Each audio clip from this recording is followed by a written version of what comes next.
Hello good morning students. Last class में question answer मैंने आपको कंप्लीट कराए थे, लर्न करने के लिए भी दिए थे। चैप्टर 10 पे आ गए हम। पेज नंबर है आपका 69। Basic computer operations. जितने भी कंप्यूटर के ऑपरेशंस होते हैं बेसिक, वो कौन कौन से हैं, चलो पढ़ते हैं इसके बारे में। कंप्यूटर हार्डवेयर एंड सॉफ्टवेयर जो हैं एक दूसरे से दोनों इंडिपेंडेंट है। हार्डवेयर अलग चीज़ है और सॉफ्टवेयर अलग चीज़ है, ठीक है। अगर इन दोनों में से कोई भी चीज़ प्रॉपर फंक्शन नहीं कर रही है तो हमारा कंप्यूटर जो है किसी काम का नहीं होता। दोनों काम करना बहुत ज़रूरी है, हार्डवेयर का भी सॉफ्टवेयर का भी। हम इस प्रोसेस में पढ़ेंगे कि कंप्यूटर को स्टार्ट कैसे करते हैं, सॉफ्टवेयर के बारे में जानेंगे और उसके टाइप्स के बारे में जानेंगे। इस चैप्टर में हमें एक ओवरव्यू मिलेगा कि ऑपरेटिंग सिस्टम का कॉमनली यूज्ड कैसे किया जाता है। बेसिकली हार्डवेयर आपको पता ही है क्या होते हैं। हार्डवेयर जिसको आप देख भी सकते हो और छू भी सकते हो, और सॉफ्टवेयर क्या होते हैं, देख सकते हो, छू नहीं सकते, ठीक है बेटा। नेक्स्ट टॉपिक है आपका procedure for starting A computer. Computer को स्टार्ट करने का क्या प्रोसीजर होता है, इसमें क्या प्रोसीजर आएगा कंप्यूटर को स्टार्ट करने का।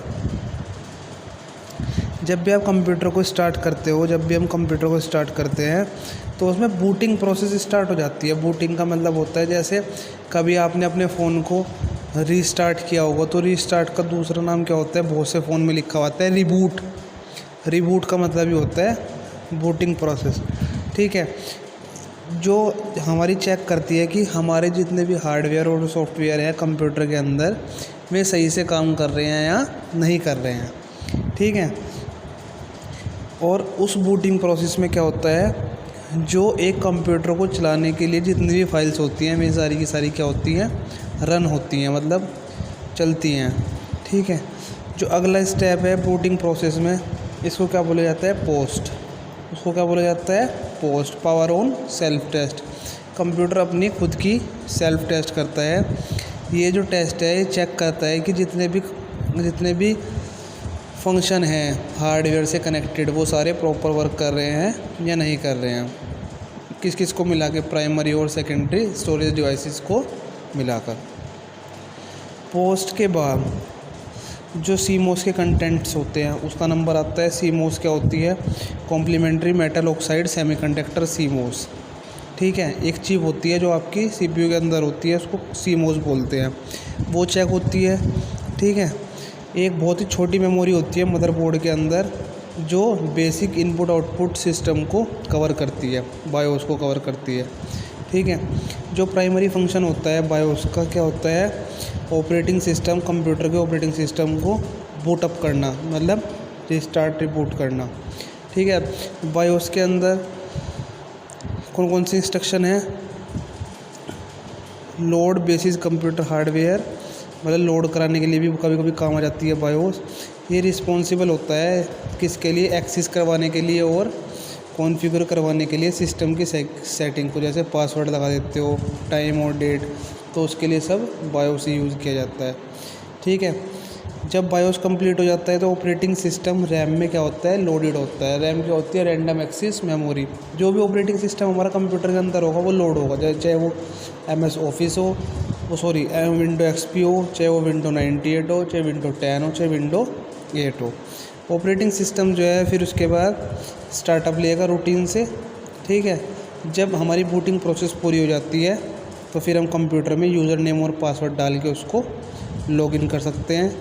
फिर जो है हमारा ऑपरेटिंग सिस्टम कहाँ पे दिखाई देगा, डेस्कटॉप पे, और उसके बाद हम अपना काम इस कंप्यूटर पे स्टार्ट कर सकते हैं। किसके द्वारा, सॉफ्टवेयर एप्लीकेशन, माई कंप्यूटर हो गया, माई नेटवर्क हो गया, ये सारी चीज़ें, ठीक है। ये तो था आपको कंप्यूटर स्टार्ट करने का प्रोसेस। पहले क्या था, पहले हमें जो है बूटिंग करनी पड़ती है, फिर पोस्ट करना पड़ता है, उसके बाद सीमोस के बाद बायोस। नेक्स्ट है आपका procedure for shutting down a computer. Computer को शट डाउन कैसे करते हैं, देखो जब हम एक PC को शट डाउन करते हैं तो ये सारी चीज़ें होती हैं। अगर कोई अनसेव्ड डाटा है तो हमें उसे क्या करना पड़ेगा, सेव करना पड़ेगा, तभी जाके हमारा कंप्यूटर सेव होगा, अदरवाइज वो डाटा सेव नहीं होगा। ठीक है, जितने भी एप्लीकेशन प्रोग्राम्स हैं सारे के सारे क्या होने चाहिए, बंद होने चाहिए। ठीक है, कोई भी चीज़ ओपन नहीं रहनी चाहिए, टास्क बार पे कोई भी चीज़ नहीं होनी चाहिए। ऑपरेटिंग सिस्टम जो है अपने प्रोग्राम को, अपनी सर्विसेज को, अपनी प्रोसेस को क्लोज़ करेगा। सबसे पहले जो पावर मैनेजमेंट है हार्डवेयर की, वो पावर को टर्न ऑफ करेगी। ये चारों स्टेप होने के बाद फिर आप क्या कर सकते हो, अपने कंप्यूटर की पावर सप्लाई को टर्न ऑफ कर सकते हो। ठीक है, देखो ऑपरेटिंग सिस्टम का एक आपको दिखा रखी है फिगर। ऑपरेटिंग सिस्टम, इसमें monitor, mouse, disk drive, keyboard, application, printer, इस पूरे से बनके क्या बनता है, ऑपरेटिंग सिस्टम बनता है आपका। कैसे, कंप्यूटर जो है एक मशीन है और हम जब तक उसे इंस्ट्रक्शन नहीं देंगे वो कुछ नहीं कर सकता। ठीक है, उसको एक स्पेसिफिक इंस्ट्रक्शन चाहिए कि हर एक काम को कैसे किया जाए। ठीक है, उसको करवाने के लिए आप क्या करोगे, वे जो है कंप्यूटर, जैसे हमने कोई उसे इंस्ट्रक्शन दे दी तो कंप्यूटर उसको एक लैंग्वेज में कन्वर्ट करेगा जिसको सिर्फ कंप्यूटर ही समझ सकता है, क्योंकि कंप्यूटर एक क्या है, मशीन है। इसका मतलब ये है कि जो हम यूज़र है वो कंप्यूटर से डायरेक्टली बातचीत नहीं कर सकता। यूज़र का मतलब जो कंप्यूटर चला रहा है, कंप्यूटर को यूज़ कर रहा है। ठीक है, कंप्यूटर सिर्फ कीबोर्ड से बटन प्रेस करेगा, माउस से की दबाएगा और कंप्यूटर उसको अपनी लैंग्वेज में ले जाके उसको उसका आंसर देता है। तो हमें जो है एक इंटरफेस होना चाहिए, एक यूज़र के बीच में, एक हार्डवेयर के बीच में। मतलब यूज़र तो हम हैं और हार्डवेयर जो कंप्यूटर से जुड़े हुए पार्ट्स हैं, उनके बीच में एक क्या होना चाहिए, इंटरफेस होना चाहिए। तो ऑपरेटिंग सिस्टम जो है एक इंटरफेस की तरह काम करता है। मतलब जैसे मैं आपको कह दूं कि मैं हूं और आप क्लास में स्टूडेंट पढ़ रहे हो, तो हमारे बीच में इंटरफेस कौन है, हमारे बीच में इंटरफेस सपोज करो हमारा ब्लैक बोर्ड ही हो गया, क्योंकि उसके माध्यम से मैं आपको पढ़ा रहा हूँ। आप जो भी वर्क अपनी कॉपी में उतार रहे हैं वो किसके थ्रू उतार रहे हैं, ब्लैक बोर्ड पे देख देख के। ठीक है, तो इसी तरीके से कंप्यूटर में क्या होता है, ऑपरेटिंग सिस्टम होता है जो कंप्यूटर को ऑपरेट करता है। क्या करता है, ऑपरेट करता है। तो कंप्यूटर है जो हमारा, वो यूज़र से इंस्ट्रक्शन लेके ऑपरेटिंग सिस्टम की हेल्प से और फिर एग्जीक्यूट करता है।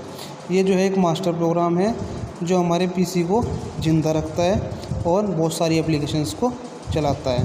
ठीक है, ऑपरेटिंग सिस्टम जो है हमारे जैसे हमारे स्कूल में प्रिंसिपल होता है, इसी तरीके से ऑपरेटिंग सिस्टम कंप्यूटर का प्रिंसिपल है। प्रिंसिपल के पास बहुत सारी जिम्मेदारियां होती हैं। ठीक है, स्कूल का मैनेजमेंट है, बच्चों का ध्यान रखना है, टीचर्स का है, वर्कर का है, डिसिप्लिन मेंटेन करना है। ठीक है, इसी तरीके से जैसे स्कूल में प्रिंसिपल का वर्क होता है, इसी तरीके से एक ऑपरेटिंग सिस्टम का भी वर्क क्या होता है, number of services operating system को बहुत सारी लैंग्वेज प्रोवाइड की जाती हैं। ठीक है, तो ये भी वही काम करता है। ये आप इमेजिन कर सकते हो कि अगर आपके स्कूल में प्रिंसिपल नहीं होगा तो कुछ भी व्यवस्थित नहीं होगा, सब कुछ क्या हो जाएगा, अनऑर्गेनाइज हो जाएगा। इसलिए अगर ऑपरेटिंग सिस्टम सही से कंप्यूटर में वर्क नहीं करता है तो हमारा कंप्यूटर भी सही से काम नहीं करेगा। तो हार्डवेयर जो है हमारा यूज़र को प्रोवाइड करता है बेसिक फिजिकल रिसोर्सेज। ठीक है, एप्लीकेशन हो गई, यूटिलिटी सॉफ्टवेयर हो गए। ठीक है, जिसको यूज़र परफॉर्म करता है कंप्यूटर में डिफरेंट फंक्शन के साथ, जैसे सॉल्विंग प्रॉब्लम को सोल्व करता है, डॉक्यूमेंट्स बनाता है, गेम खेलता है। ये सारे सॉफ्टवेयर एप्लीकेशन है। ऑपरेटिंग सिस्टम सेंट्रल कोऑर्डिनेटर, और ऑपरेटिंग सिस्टम जो है एक सेंट्रल कोऑर्डिनेटर के तरह काम करता है हार्डवेयर और सॉफ्टवेयर के बीच में। ऑपरेटिंग सिस्टम बहुत सारे दे रखे हैं, विंडो में window XP, window Vista, window 10, window 8 आ गए। उसके बाद मैक ओएस, ये आपने नहीं पढ़ा, लिनक्स भी ऑपरेटिंग सिस्टम है और डोस भी ऑपरेटिंग सिस्टम है। ठीक है, ऑपरेटिंग सिस्टम का फंक्शन क्या होता है, ऑपरेटिंग सिस्टम का फंक्शन होता है हार्डवेयर और सॉफ्टवेयर के जितने भी रिसोर्सेज हैं उनको मैनेज करना, उनको शेयर करना। ठीक है, सेकंड है एक इंटरफेस बना के रखना यूज़र के बीच में और कंप्यूटर के बीच में, जैसे प्रिंसिपल और बच्चों के बीच में होता है, प्रिंसिपल टीचर के बीच में होता है। थर्ड है ईच एप्लीकेशन और यूज़र को कम्युनिकेट करना, हर एक को स्टेटस के बारे में बताना कि आप जो काम कर रहे हो उसमें कोई एरर तो नहीं है, वो भी काम ऑपरेटिंग सिस्टम का ही होता है। और सिस्टम को सिक्योर रखना, और अगर कोई अनऑथराइज्ड पर्सन उसमें उसे हैक करने का प्रयास करता है तो उससे उसको बचाना। ठीक है, इसकी फिगर दे रखी है। यूज़र सबसे पहले हम इसको यूज़ करेंगे। यूज़र क्या करेगा, एप्लीकेशन प्रोग्राम में जाएगा, फिर एप्लीकेशन प्रोग्राम में जाने के बाद उसको ऑपरेट कौन करेगा, ऑपरेटिंग सिस्टम। ऑपरेटिंग सिस्टम किससे जुड़ा हुआ है, हार्डवेयर से। हार्डवेयर के अंदर क्या क्या चीज़ें, CPU, मेमोरी और डिवाइसेस। कर्नल, ऑपरेटिंग सिस्टम का दूसरा नाम क्या है, कर्नल। ठीक है बेटा, तो आज यहीं तक रहने देते हैं। कल टाइप्स ऑफ ऑपरेटिंग सिस्टम पढ़ेंगे हम। बाकी आप डीपली पढ़ना, बहुत इंपॉर्टेंट चैप्टर है, ठीक है।